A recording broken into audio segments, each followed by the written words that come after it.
بسم اللہ الرحمن الرحیم۔ حضرت موسیٰ علیہ السلام اور ایک بے اولاد عورت۔ دوستو، اگر یہ واقعہ آپ کو پسند آئے تو ویڈیو کو لائک اور چینل کو سبسکرائب کر کے ضرور جائیے گا۔ موسیٰ علیہ السلام معمول کے مطابق اللہ تعالیٰ سے ملاقات کے لیے کوہ طور کی طرف جا رہے تھے کہ راستے میں آپ کو ایک عورت نظر آئی جو کہ بہت رو رہی تھی۔ آپ علیہ السلام کا دل ویسے بھی بہت نرم تھا۔ اس عورت کو دیکھ کر آپ بھی غمگین ہو گئے۔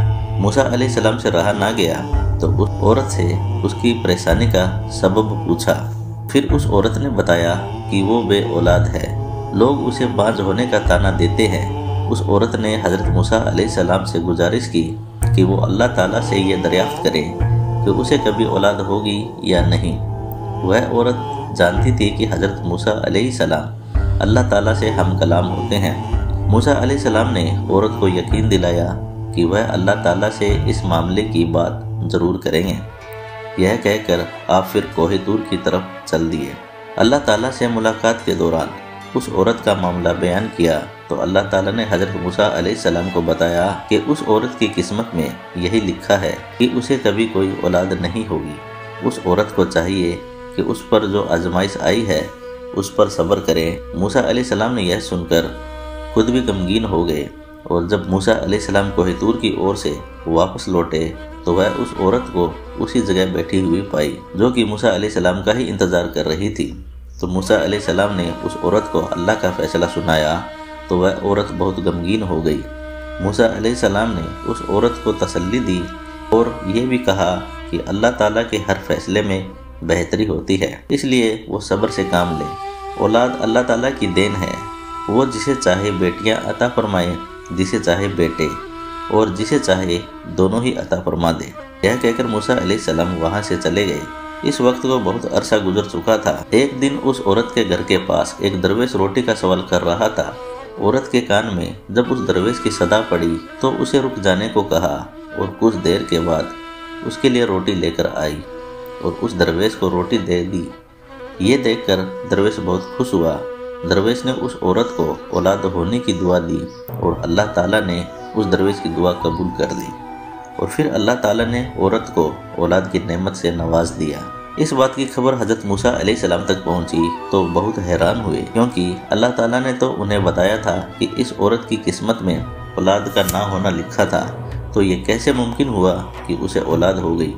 موسیٰ علیہ السلام دوبارہ کوہ طور پر گئے اور اس عورت کے معاملے کے بارے میں اللہ تعالیٰ سے پوچھا کہ میں نے آپ سے پوچھا تھا کہ اس عورت کی اولاد ہوگی یا نہیں، تو آپ نے فرمایا تھا کہ اولاد اس کے مقدر میں نہیں ہے، تو یہ کیسے ممکن ہوا کہ اسے اولاد ہو گئی۔ تو اللہ تعالیٰ نے موسیٰ علیہ السلام کے سامنے ایک شرط رکھی، اور اللہ تعالیٰ نے موسیٰ علیہ السلام کو انسان کا گوشت لانے کو کہا۔ جب اللہ تعالیٰ انبیاء اکرام کو کسی چیز کا حکم دیا کرتے تھے تو کوئی بھی اللہ تعالیٰ سے سوال نہیں کیا کرتا تھا، اس لیے حضرت موسیٰ علیہ السلام نے بھی اللہ تعالیٰ کی اس شرط پر کوئی سوال نہیں کیا۔ پھر اپنی بستی میں جا کر لوگوں کو اللہ تعالیٰ کا حکم سنایا۔ بستی والوں کو اللہ تعالیٰ کا یہ حکم بہت عجیب لگا، اور سب کے دلوں میں یہ خوف بیٹھ گیا کہ یا خون نہ بہنے لگے۔ جب کوئی بھی اپنا گوشت دینے کو راضی نہ ہوا تو حضرت موسیٰ علیہ السلام خالی پلیٹ لے کر اللہ تعالیٰ کے پاس کوہ طور پر واپس جانے لگے۔ موسیٰ علیہ السلام راستے میں ہی تھے کہ انہیں راستے میں ایک درویش بیٹھا ہوا ملا۔ درویش کی آنکھیں بند تھی اور چہرہ آسمان کی طرف اٹھا ہوا تھا۔ درویش کی زبان پر بس اللہ تعالیٰ ہی کا نام تھا۔